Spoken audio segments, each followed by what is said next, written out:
आप ये कहना चाहती हैं कि जो हम दोनों यहाँ पर सम्राट बने हैं उसकी वजह से ऐसा हुआ है, लेकिन क्या हम लोग यहाँ पर सम्राट नहीं बनते? तो क्या वास्तव में ये कुछ ऐसा नहीं होता? तो उसके साथ में यहाँ पर प्रत्युषा कहती है, नहीं, बिल्कुल नहीं। बात कुछ ऐसी है कि मैं अगर आपको बताऊं तो अब यहाँ पर केवल एक ही महीना रह चुका था इस आकाश का खात्मा आने का। बात कुछ ऐसी है कि अगर आप अभी एक सम्राट नहीं बनते तो उसमें भी प्रॉब्लम थी, और बन गए तो उसमें भी प्रॉब्लम ही है। लेकिन अब यहाँ पर आपका एक सम्राट बनना भी एक काम के ऊपर जाता है कि हमें इसको अब रोकना होगा। तो उसी भी समय पूछती है, क्या इसका मतलब क्या था कि अगर विपिन यहाँ पर सम्राट नहीं बनते तो उससे पहले भी यहाँ पर हमारी जो दुनिया है वो खत्म होने वाली थी 1 महीने के अंदर? हाँ, ऐसा ही है। बात कुछ ऐसी है कि जो एनर्जी है बहुत बुरी तरह से खत्म हो चुकी है। तो भाई विपिन उससे पूछता है, लेकिन प्रत्युषा, क्या मुझे एक बात बताओगी कि ये सब कुछ हुआ कैसे और चल कैसे रहा है? आखिरकार मुझे अब तक यहाँ पर आकाश की पूरी स्टोरी बिल्कुल भी पता नहीं चली है। अगर तुम्हें पता हो तो तुम बता सकती हो। विपिन उससे इसलिए पूछता है क्योंकि वास्तव में प्रत्युषा बहुत ज्यादा समय से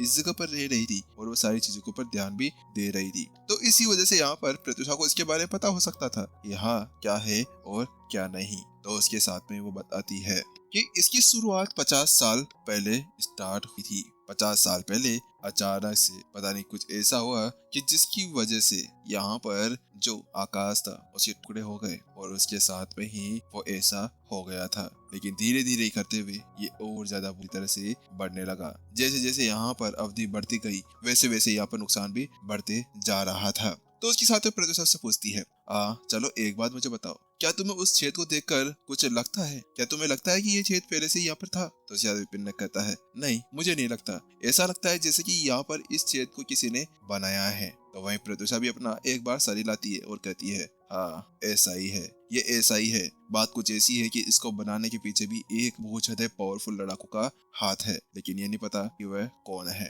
जैसे यहाँ पर प्रत्युषा वह शब्द कहती है तो विपिन के रोंगटे खड़े हो जाते हैं। बात कुछ ऐसी थी कि विपिन जैसे ही पहली बार यहाँ पर आया, घुसा, तो उसके साथ में उसने वो महसूस किया था कि वास्तव में ये छेद कुछ ऐसा नहीं था जिसको यहाँ पर किसी प्रकृति द्वारा बनाया जा सकता है, क्योंकि आकाश के अंदर बहुत से ऐसे पावरफुल लड़ाकू रहा करते थे कि वो अपनी ताकत के साथ में ऐसा कुछ कर बैठते थे। लेकिन आकाश के अंदर ऐसी चीजें थी जिसके अंदर वो पूरी जगह को यहाँ पर ठीक कर सकता था और खुद से रिकवरी कर सकता था। लेकिन ये एक ऐसा छेद जिसको यहाँ पर किसी ने बना दिया था।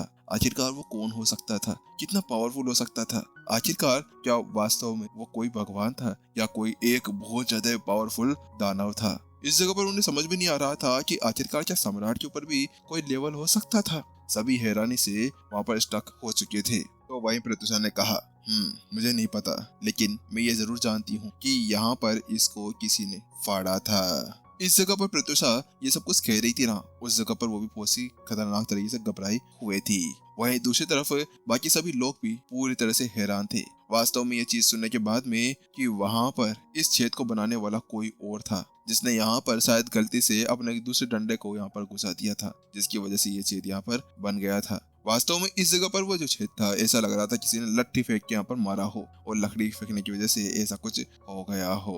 लेकिन इसी बीच अचानक से विपिन की दिमाग के अंदर एक शौक लगता है, नहीं ये नहीं हो सकता। इसका मतलब क्या है? वो पामाटेक, क्या वो पामाटेक भी यहाँ पर उसी का था? अचानक विपिन को वो पामाटेक याद आता है जो यहाँ पर उसने देखा था उस जगह पर। वो पामाटेक बहुत ज्यादा पावरफुल था। वो पामाटेक इतना ज्यादा खतरनाक था कि जिसकी वजह से आसपास की पूरी जगह के ऊपर वो गड्ढा बनाया गया था। ऐसा लग रहा था कि जैसे कि वो एक खाई हो। अगर वो और थोड़ा और ताकत लगा था तो शायद वो आकाश के अंदर एक और धरती के अंदर छेद भी कर सकता था।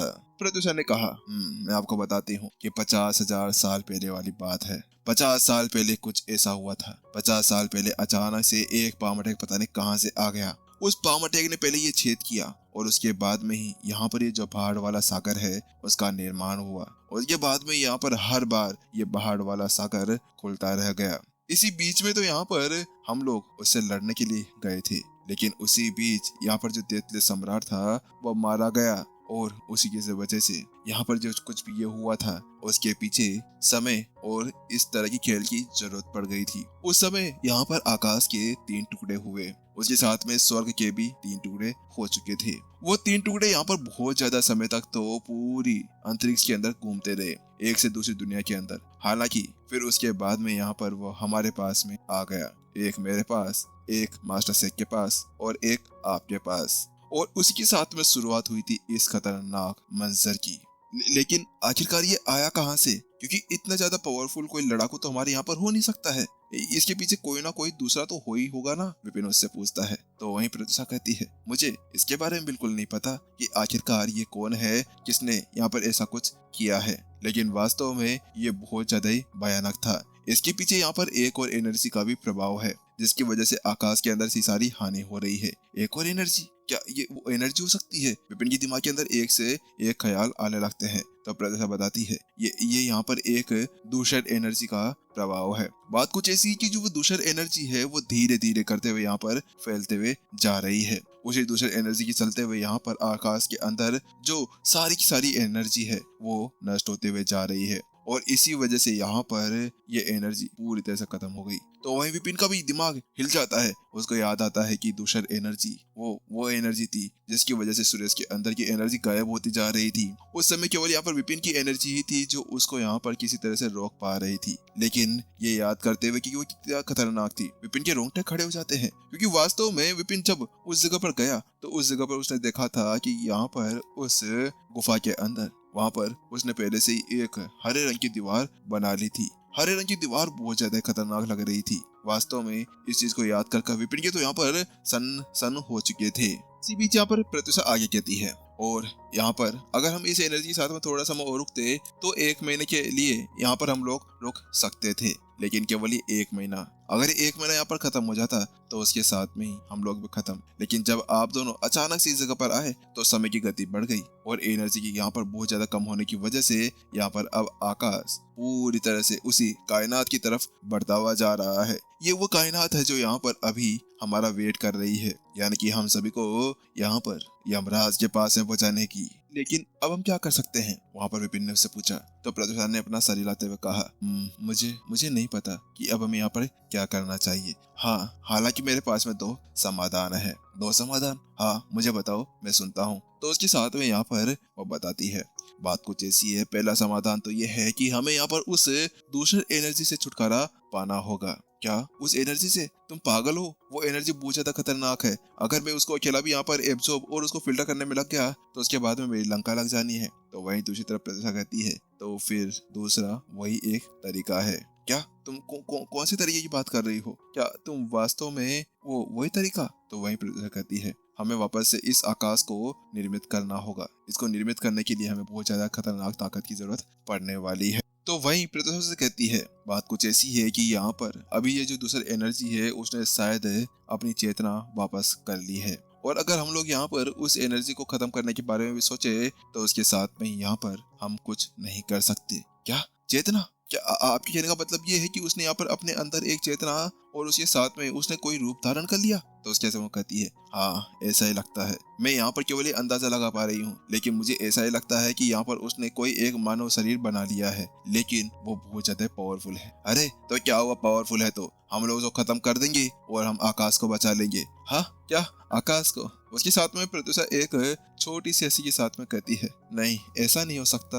आप वास्तव में सोचते हैं कि हम लोग उसको हरा सकते हैं? अगर ऐसा ही होता तो हम लोग पहले कर चुके होते। अगर हम सारे के सारे सम्राट भी एक साथ मिल जाते हैं तो उसके बाद में हम उसका कुछ नहीं बिगाड़ सकते हैं। वो बहुत ज्यादा पावरफुल है, और उसका एक अंदाजा आप यहाँ पर ये लगा सकते हैं। प्रत्युषा ने अपने सामने का इशारा करते हुए कहा। वास्तव में इस जगह पर वो जब ये सब कुछ कह रही थी तो वो बहुत ज्यादा निराश सी लग रही थी। अच्छा, अब हम क्या कर सकते हैं? तो प्रत्युषा ने एक और बोली के साथ में कहा, दूसरा एक और वो तरीका है कि हमें फिर से स्वर्ग के टुकड़ों को एक करना होगा।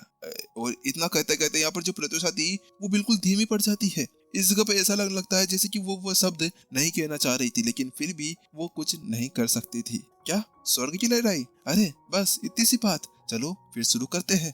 तुम ऐसा करो, मुझे मार दो। तुम प्रत्युषा मुझे मार दो। वास्तव में इस जगह पर यहाँ पर मैं ऐसा कुछ नहीं कर सकता हूँ। इतने सारे जनों की यहाँ पर मौत का मैं जिम्मेवार नहीं कहलाना चाहता हूँ। तुम ऐसा करो, मुझे जल्दी से मार दो। विपिन एक मुस्कान के साथ में प्रत्युषा से कहा। तो वही नहीं, मैं ऐसा नहीं कर सकती हूँ। यहाँ पर प्रत्युषा उसको मना करने लगती है। तो विपिन कहता है, देखो प्रत्युषा, अब हमारे पास में और कोई दूसरा चारा नहीं बचा हुआ है। तुम अभी आकाश को देख रही हो, आकाश के अंदर किस तरह का ख्याली पुलाव चल रहा है। उसके साथ वो देखते हैं कि यहाँ पर वो लोग अभी आसमान के अंदर थे, और नीचे का एरिया देखकर वो लोग पूरी तरह से झुंझुला गए थे। इस जगह पर नीचे के जितने भी लोग बाग थे वो सभी के सभी अब जो संसाधन थे उनके लिए लड़ते हुए जा रहे थे।